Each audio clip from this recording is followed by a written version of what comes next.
గీతతో కోట్ల మందికి దారి చూపించిన అతనికన్నా గురువెవరు?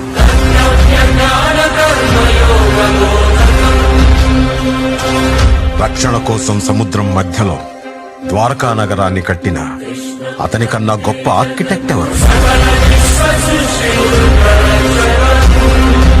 వేణుగానంతోనే గోవుల్ని గోపికల్ని కట్టిపడేసే అతన్ని మించిన మ్యూజిషియన్ ఎవరు?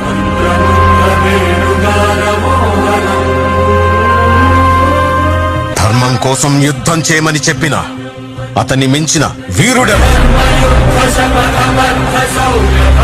హోమయాగాలతో వర్షం తెప్పించిన అతనికన్నా ప్రకృతిని అర్థం చేసుకున్న క్లైమటాలజిస్ట్ ఎవరు? అన్కంట్రోలబుల్ ఆర్పిఎం తో తిరిగే సుదర్శన చక్రాన్ని కంట్రోల్ చేసే అతనికి మించిన కైనెటిక్ ఇంజనీర్ ఎవరు?